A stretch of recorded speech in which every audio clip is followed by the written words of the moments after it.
చేసేవాడిని.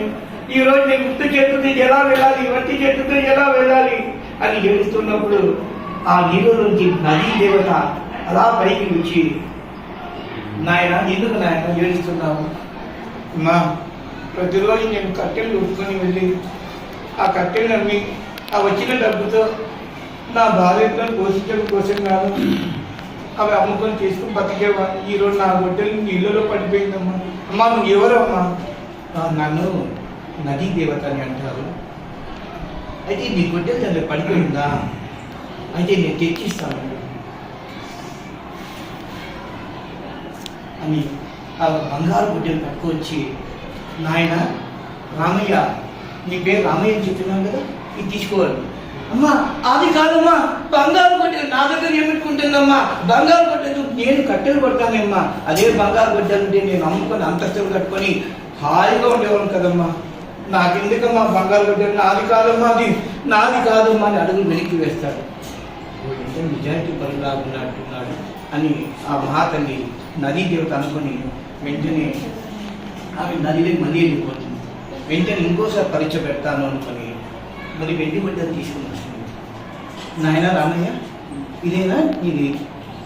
అమ్మా అది వెండిలా ఉందమ్మా, వెండి గొడ్డలు ఉందమ్మా. అది కూడా కాదమ్మా, అది కనుకుంటే నేను కూడా కిరీటాలు చేపించుకొని నేను ఎంత స్థాయికి ఎదిగేవాళ్ళేనమ్మా.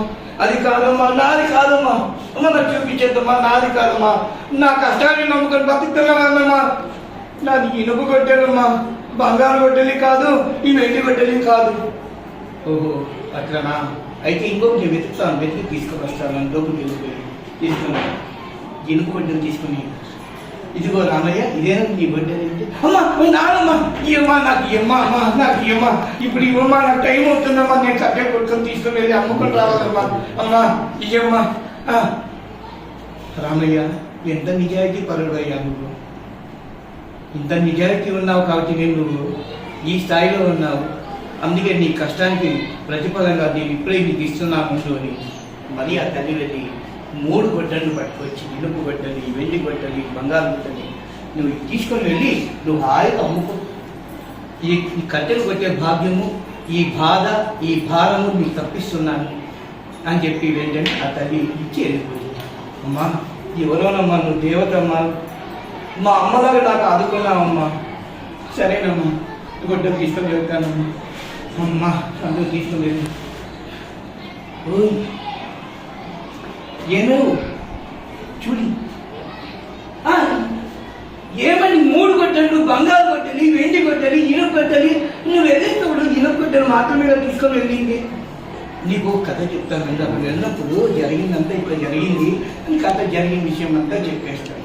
చెప్పితే వెంటనే ఇట్లా జరిగిందా అని చెప్పి అంటే, అవును ఇంకా మనకు కట్టెలు కొట్టేటువంటి కష్టం లేదు, కట్టెలు కొట్టే కష్టం లేదు, ఆ కట్టెలు కొడుతున్నాడు ఈ వాతలు పడేటువంటి బాధ లేదు, తీసుకొని వెళ్ళేటువంటి ఎప్పుడు అమ్ముకోరాల్సినటువంటి ఆ దూరం వెళ్ళాల్సినటువంటి బాధ కూడా లేదు, మనం ప్రశాంతంగా బతకవచ్చు అంటే, అమ్మ యా తల్లినో కాపాడింది మా అమ్మలాగా అని ఆ బాధ కూడా అనుకోకండి.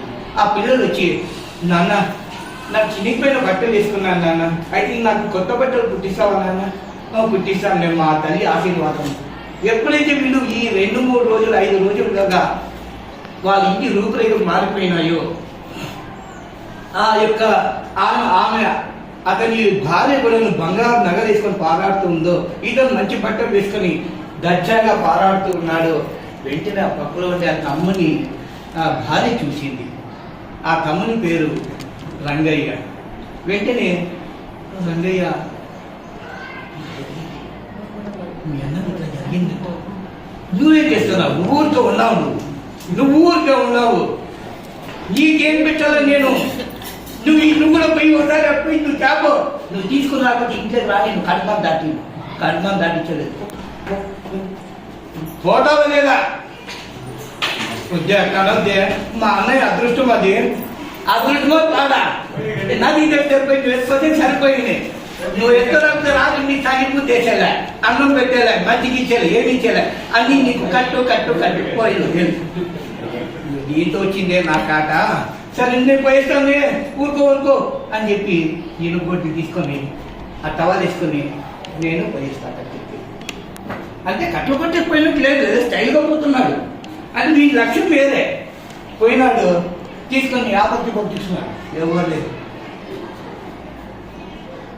అని వేసేసినాడు. వేసేసి అమ్మో నా గొడ్డలు వెళ్ళిపోయింది, నా గొడ్డలు వెళ్ళిపోయింది అని బాధపడుకుంటూ ఉన్నట్టుగా నటిస్తాడు. నదీ దేవత ఏం చేస్తుందంటే, నాయన రంగయ్య ఇదేనా నీ గొడ్డలి, ఇనుపు గొడ్డలి చూపిస్తుంది. అదే పెట్టయినమ్మా నా గొడ్డలి, నాది కాదది. అట్లనా, వీడు మోసం చేయడానికి వాళ్ళ అన్నకు జరిగే ఆనందాన్ని చూసి ఇతను నాకు మోసం చేయడానికి వచ్చినాడు, ఎంత చెడ్డవాడు అని చెప్పి సరే వస్తాను ఉంటాను. మళ్ళీ పోయి వెండి గొడ్డలు ఎక్కువస్తుంది. అమ్మా అది కాదమ్మా, ఆ గొడ్డలు నాకు కాదమ్మా, ఆ గొడ్డలు నాకు కాదమ్మా, నాది ఆ గొడ్డలు తగిన గొడ్డలు కాదు, నాది వెండి గొడ్డలు కాదు. కాదు కాదు కాదు బంగారు గుడ్డు, బంగారు గుడ్డు వినబడతాను, బంగారు గుడ్డు తెస్తాను. మళ్ళీ ఆ లోపలికి వెళ్ళిపోయి నిజంగానే బంగారు గుడ్డు ఎత్తుకొని ఇంకా వస్తుంది. వెంటనే రంగయ్య ఏమో నాది పట్టుకోలేకపోయి ఆ నీళ్ళకి దుంకేస్తాడు. నీళ్ళకి దుంకి మీద నా తల్లి మాయమైపోతుంది. ఆ నీళ్ళలోకి వెళ్ళిపోయిందే, అమ్మ నాకు కాపాడమ్మ ఈత రాదు, నాకు కాపాడమ్మ ఈత రాదు అంటే చుట్టూ చూస్తాడు, ఎవరు ఉండలేదు. ఏమైపోయారు కదా అంటే, నా మొగుడు పొద్దునే పోయినాడు, ఇంకా రాలేదే ఆడిపోయినాడు చూసి అదే రేపు పోతాను కాపాడే, నీ మాట ఇంటికి పోయినాడు కదే, నీ మాట ఇంటికి పోయినాడు కదే అని వచ్చి పట్టుకొని చేతులు లాగి అమ్మ ఆ గొడ్లు పోయిన నా ప్రాణం పోతా ఉండే, నీ వాటిని పోతే నీ వాటిని కష్టం తెచ్చుకోండి ఇది ఏం చెప్పేసి. అప్పుడు అమ్మ ఎవరు అదృష్టం వాళ్ళు ఉంటుంది, ఆమె పక్కన నేనేం తెచ్చుకొని నీ కష్టము ఇదేమి ఇట్లయిపోయా. అమ్మా వద్దమ్మా, ఆ గొడ్లు వద్దు, ఆ బంగారు వద్దు, ఆ వెండి వద్దు, ఏం వద్దు, నాకు కావాల్సింది నా ప్రాణం నాకు బాగా తెచ్చాను. వచ్చే బంగారు పోతా నేను కిప్పులాడిచ్చి పోతావా లేదా అప్పుడు ఒక్కసారిగా అవన్నీ మారిపోయి ఏమంటాడంటే,